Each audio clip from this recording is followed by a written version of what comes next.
어려울 정도인데요. 이미 그 교수님들 있죠. 지식인 블랙리스트. 그 1단이 나오고 있더라고요. 그래서 그 보수 언론에서 비난하긴 했지만 대통령께서 적폐청산을 하자. 그리고 그걸 받아서 임종석 실장이 각 부처에 적폐청산 TF 만들어라. 이거는 저는 약간의 잡음이 있더라도 반드시 진행해야 될 일 같습니다. 네, 그렇죠. 촛불이라고 하는 게 그냥 우리가 일상적으로 쓰기 때문에 이제는 그 가치가 좀 약간 많이 도드라진 느낌은 없는데 네.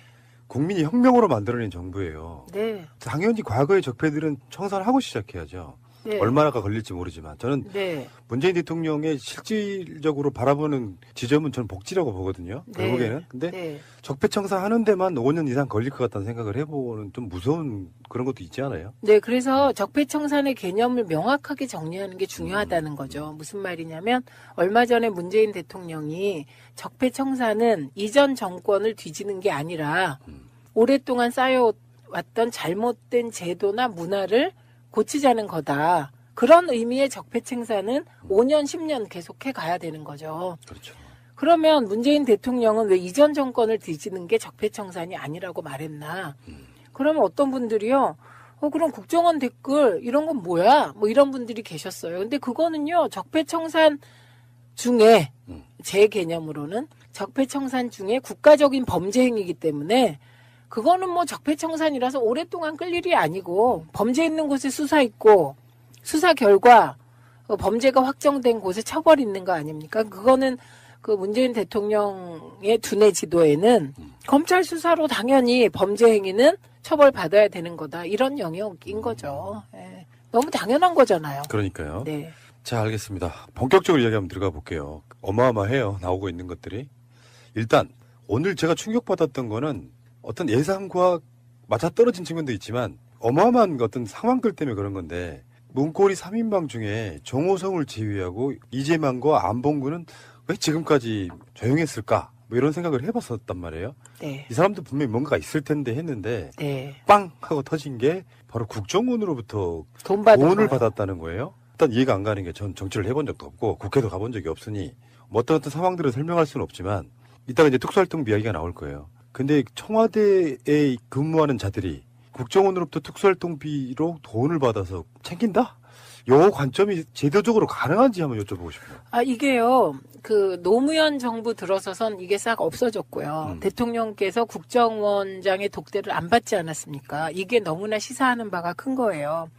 그런데 김대중 정부 때 몇 분의 증언에 따르면 그때도 국정원이 특수활동비를 각 부처 장관이나 누구에게 주려고 시도했다고 합니다.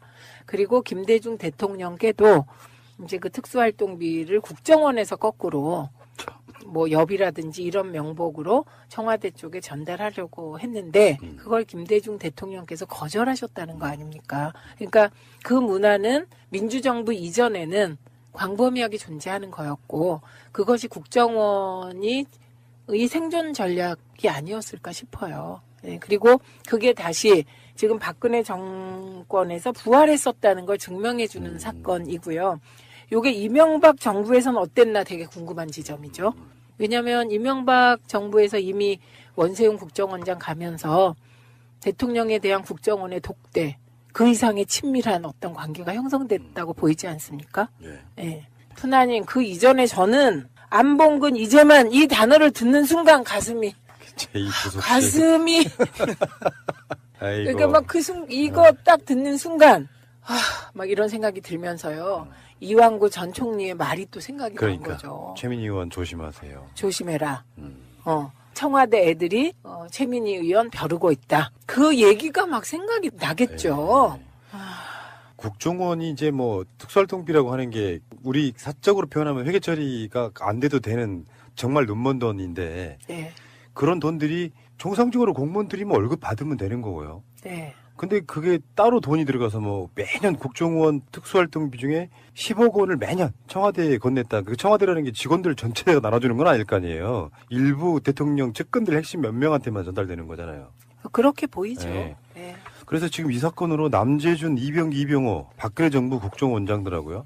네. 조윤선 전 정무수석, 그다음에 안봉근, 이재만 청와대 비서관 이런 사람들이 전부 다 지금 압수수색 당하거나 네. 긴급 체포가 되고 이랬는데 지금 검찰이 박근혜 정부 남재준, 이병기, 이병호 전 국정원장하고 조윤선 전 정무수석하고 안봉근, 이재만 전 청와대 비서관 등의 자택 등 10여 곳을 압수수색 중이다. 요거는요. 예, 예. 상당히 많은 증거를 가지고 있다 이 뜻이에요. 그렇겠죠. 네. 그리고 이분들은 다 그 돈에서 자유롭지 않다. 이런 의미입니다. 회계 자료가 나왔다고 보는 게 맞겠죠? 네, 네. 그래서 이렇게 압수수색 할 수 있는 거지, 뭐 제보만으로 압수수색 못 하거든요. 이헌수 전 국정원 기획조정실장 이 사람 조사하는 과정에서 매년 특활비 수십억 원이 청와대로 갔다. 이 진술도 확보가 됐다 그러고요. 그게 대충 네. 한 40억 원이라고 알려져 있더라고요. 근데 저는 40억만일까? 이런 생각을 혼자 했어요. 요즘에는 하도 막 돈의 규모가 수백, 수천억 조단이라서 작게 느껴지는데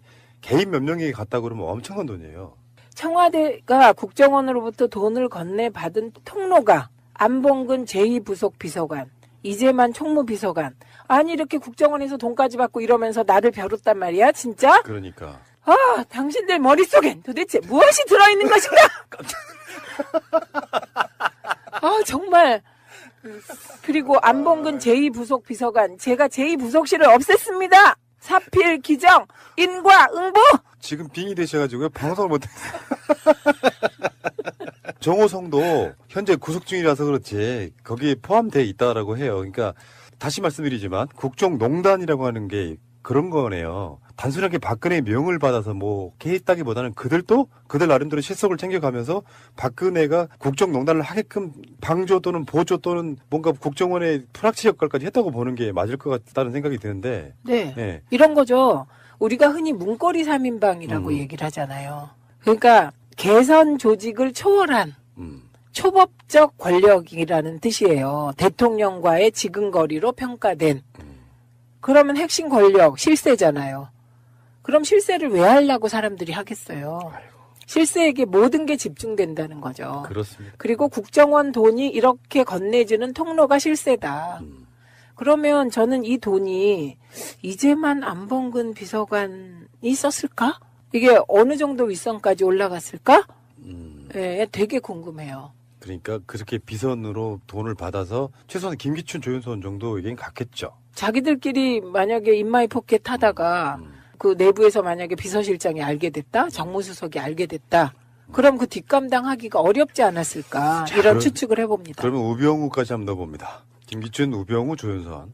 근데 그 외에 몇 명도 있을 수 여기서 있고. 우병우가 빠졌잖아요. 예. 그 검찰의 압색 대상에서 근데 우병우는 이미 일단 굉장히 부자 아니에요?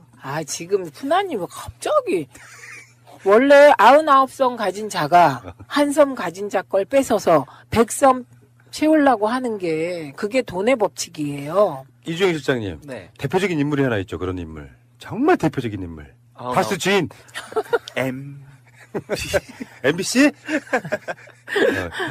국정원장 3명. 이 사람도 전부 이게 국정원 예산 수십억 원을 현금화해서 직접 전달한 의혹을 받고 있다. 국정원장이 청와대에 들어가면 네. 문고리 3인방 등을 만나서 네. 봉투로 찔러주고 요 역할을 했다는 거잖아요. 그러니까 이게 국정원의 위상이 어떻게 됐는지를 정말 여실히 보여주는 장면입니다. 한번 상상해 보세요.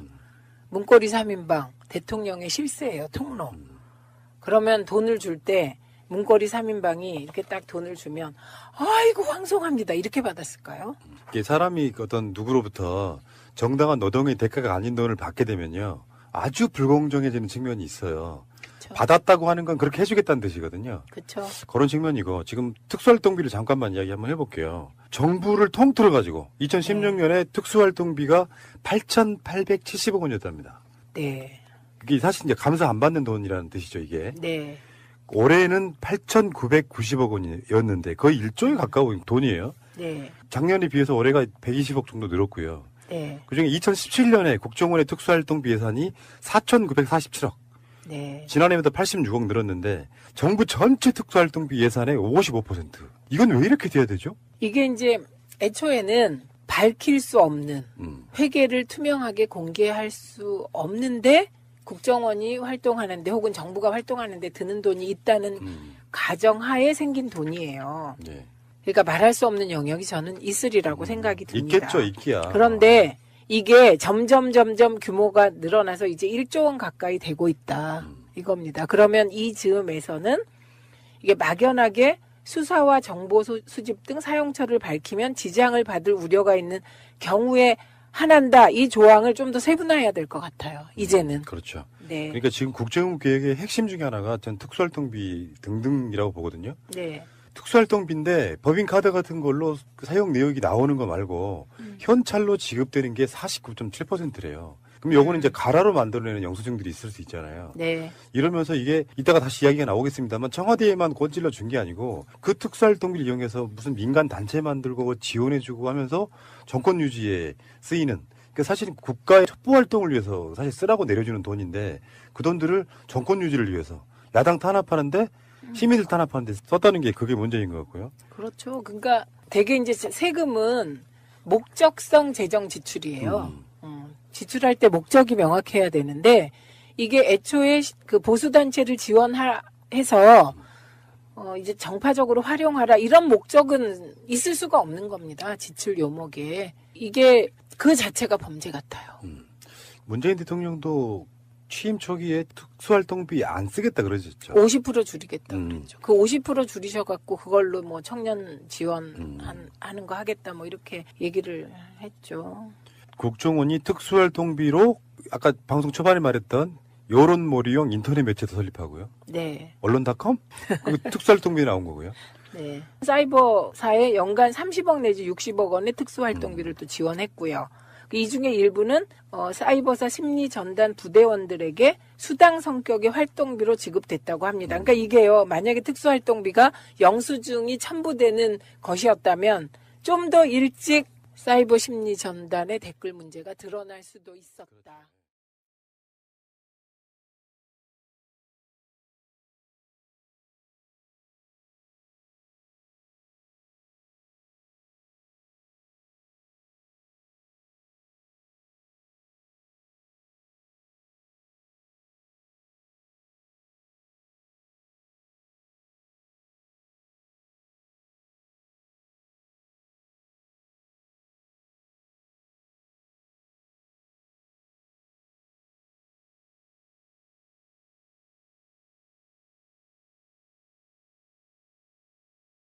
어려울 정도인데요. 이미 그 교수님들 있죠. 지식인 블랙리스트. 그 1단이 나오고 있더라고요. 그래서 그 보수 언론에서 비난하긴 했지만 대통령께서 적폐청산을 하자. 그리고 그걸 받아서 임종석 실장이 각 부처에 적폐청산 TF 만들어라. 이거는 저는 약간의 잡음이 있더라도 반드시 진행해야 될 일 같습니다. 그렇죠. 촛불이라고 하는 게 그냥 우리가 일상적으로 쓰기 때문에 이제는 그 가치가 좀 약간 많이 도드라진 느낌은 없는데 네. 국민이 혁명으로 만들어낸 정부예요. 네. 당연히 과거의 적폐들은 청산하고 시작해야죠. 네. 얼마나가 걸릴지 모르지만 저는 네. 문재인 대통령의 실질적으로 바라보는 지점은 저는 복지라고 보거든요. 네. 결국에는. 근데 네. 적폐청산하는 데만 5년 이상 걸릴 것 같다는 생각을 해보는 좀 무서운 그런 것도 있지 않아요? 네, 그래서 적폐청산의 개념을 명확하게 정리하는 게 중요하다는 거죠. 무슨 말이냐면 얼마 전에 문재인 대통령이 적폐청산은 이전 정권을 뒤지는 게 아니라 오랫동안 쌓여왔던 잘못된 제도나 문화를 고치자는 거다. 그런 의미의 그리고 그게 다시 지금 박근혜 정권에서 부활했었다는 걸 증명해주는 사건이고요. 요게 이명박 정부에서는 어땠나 되게 궁금한 지점이죠. 왜냐하면 이명박 정부에서 이미 원세훈 국정원장 가면서 대통령에 대한 국정원의 독대, 그 이상의 친밀한 어떤 관계가 형성됐다고 보이지 않습니까? 예. 네. 푸나님, 그 이전에 저는 안봉근 이제만 이 단어를 듣는 순간 가슴이 아이고. 그러니까 막 이거 딱 듣는 순간 막 이런 생각이 들면서요. 이완구 전 총리의 말이 또 생각이 난 거죠. 최민희 의원 조심하세요. 조심해라. 청와대 애들이 최민희 의원 벼르고 있다. 그 얘기가 막 생각이 나겠죠. 국정원이 이제 뭐 특수활동비라고 하는 게 우리 사적으로 표현하면 회계 처리가 안 돼도 되는 정말 눈먼 돈인데 네. 그런 돈들이 정상적으로 공무원들이 뭐 월급 받으면 되는 거고요. 네. 근데 그게 따로 돈이 들어가서 뭐 매년 국정원 특수활동비 중에 10억 원을 매년 청와대에 건넸다. 그 청와대 적폐청산은 5년, 10년 계속해 가야 되는 거죠. 그렇죠. 그러면 문재인 대통령은 왜 이전 정권을 뒤지는 게 적폐청산이 아니라고 말했나? 그러면 어떤 분들이요. 그럼 국정원 댓글 이런 건 뭐야? 뭐 이런 분들이 계셨어요. 근데 그거는요. 적폐청산 중에 제 개념으로는 적폐청산 중에 국가적인 범죄 행위이기 때문에 그거는 뭐 적폐청산이라서 오랫동안 끌 일이 아니고 범죄 있는 곳에 수사 있고 수사 결과 범죄가 확정된 곳에 처벌 있는 거 아닙니까? 그거는 그 문재인 대통령의 두뇌 지도에는 검찰 수사로 당연히 범죄 행위는 처벌받아야 되는 거다. 이런 영역인 거죠. 예. 너무 당연한 거잖아요. 그러니까요. 네. 자, 알겠습니다. 본격적으로 이야기 한번 들어가 볼게요. 어마어마해요. 나오고 있는 것들이. 일단 오늘 제가 충격받았던 거는 어떤 예상과 맞아떨어진 측면도 있지만 어마어마한 어떤 상황들 때문에 그런 건데 문고리 3인방 중에 정호성을 제외하고 이재만과 안봉근은 왜 지금까지 조용했을까? 뭐 이런 생각을 해봤었단 말이에요. 네. 이 사람도 분명히 뭔가가 있을 텐데 해결하는 게 직원들 전체가 나눠주는 건 아닐 거 아니에요. 일부 대통령 측근들 핵심 몇 명한테만 전달되는 거잖아요. 그렇게 보이죠. 네. 네. 그래서 지금 이 사건으로 남재준, 이병기, 이병호, 박근혜 정부 국정원장들하고요. 네. 조윤선 전 정무수석, 그다음에 안봉근, 이재만 청와대 비서관 이런 사람들이 전부 다 지금 압수수색 당하거나 네. 긴급 체포가 되고 이랬는데 지금 검찰이 박근혜 정부 남재준, 이병기, 이병호 전 국정원장하고 조윤선 전 정무수석하고 안봉근, 이재만 전 청와대 비서관 등의 자택 등 10여 곳을 압수수색 중이다. 요거는요. 예, 예. 상당히 많은 증거를 가지고 있다 이 뜻이에요. 그렇겠죠. 네. 그리고 이분들은 다 그 돈에서 자유롭지 않다 이런 의미입니다. 회계 자료가 나왔다고 보는 게 맞겠죠? 네, 네. 그래서 이렇게 압수수색 할 수 있는 거지 뭐 제보만으로 압수수색 못 하거든요. 이헌수 전 국정원 기획조정실장 이 사람 조사하는 과정에서 매년 특활비 수십억 원이 청와대로 갔다. 이 진술도 확보가 됐다 그러고요. 그게 대충 네. 한 40억 원이라고 알려져 있더라고요. 근데 저는 40억만일까? 이런 생각을 혼자 했어요. 했는데 네. 빵 하고 터진 게 바로 국정원으로부터 돈 받은 돈을 거예요. 받았다는 거예요. 일단 이해가 안 가는 게 전 정치를 해본 적도 없고 국회도 가본 적이 없으니 뭐 어떤 상황들을 설명할 수는 없지만 이따가 이제 특수활동 이야기가 나올 거예요. 근데 청와대에 근무하는 자들이 국정원으로부터 특수활동비로 돈을 받아서 챙긴다? 요 관점이 제도적으로 가능한지 한번 여쭤보고 싶어요. 이게요, 노무현 정부 들어서선 이게 싹 없어졌고요. 대통령께서 국정원장의 독대를 안 받지 않았습니까? 이게 너무나 시사하는 바가 큰 거예요. 그런데 김대중 정부 때 몇 분의 증언에 따르면 그때도 국정원이 특수활동비를 각 부처 장관이나 누구에게 주려고 시도했다고 합니다. 그리고 김대중 대통령께도 이제 그 특수활동비를 국정원에서 거꾸로 뭐 엽이라든지 이런 명목으로 청와대 쪽에 전달하려고 했는데 그걸 김대중 대통령께서 거절하셨다는 거 아닙니까? 그러니까 그 문화는 민주정부 이전에는 광범위하게 존재하는 거였고 그것이 국정원이 의 생존 전략이 아니었을까 싶어요.